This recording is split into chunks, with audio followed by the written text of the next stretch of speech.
Rafi, ¿cómo estás? ¿Cómo estás, amigo? Machuca.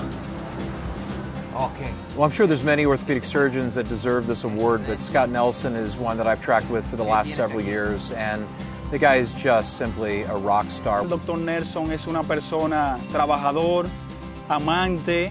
Es una persona llena de amor, una persona que transmite mucha paz, mucha alegría. Scott is a very unusual person. He's extremely perceptive and very intelligent. He has total confidence in his capability of managing the cases that he sees. It's hard to imagine how many lives he's changed in the 5 years he's spent here full time. Es una persona agradable, una persona honesta. Yo he conocido pocas personas como Nelson Scott. Many of the poor people in this country have conditions that are exaggerated orthopedic conditions that require more expertise than the average general orthopedist can supply them. We never come into a country to try to meet all of the needs. We come in to create a model hospital and bring in surgeons who can role model a way of getting first world results in underserved regions of the world. And I really don't have an interest in coming and working in a place like this if I have to do second-rate work. I want to do the same quality work that I'm able to do at home. Los pacientes no veían al Dr. Nelson simplemente como un doctor, sino como un amigo, como un padre, como un consejero. Yo antes no corría bicicleta, yo no me bañaba en la playa. No era feliz, no por lo que soy, sino porque no podía hacer cosas. El Dr. Scott Nelson me operó de la columna, se estaba torciendo. Cuando me dijeron los resultados, se arregló un 85% la columna.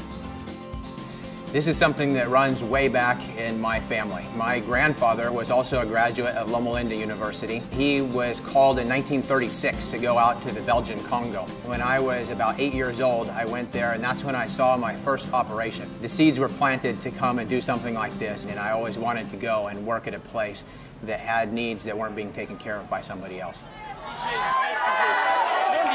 My wife and I heard about the earthquake on television on a Tuesday. We tried to call Scott right away. He called me a couple of days later and said, this is total chaos. He says, there's not really much we can do. There's a lot of people coming and a lot of supplies coming, but it's chaotic. We were there on the ground within 48 hours performing our first operation. When we arrived there, we went to the nearest hospital. There were people languishing everywhere. People laying in all parts of the yard of the hospitals, lining the hallways. The impulse was just to stay up all night and operate, but I realized that we needed a plan for the future. I needed to involve other people, other teams, and mobilize the forces of the American Academy of Orthopedic Surgeons. What he had done to organize a tremendously effective, high-quality orthopedic program, the vast majority of orthopedists would have absolutely not been able to have done what Scott did.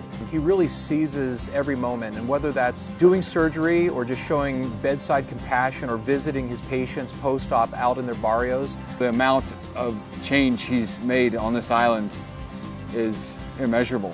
Que ya yo, gracias a él, ya yo soy otra persona. Yo le diría muchas gracias, gracias por apoyarme.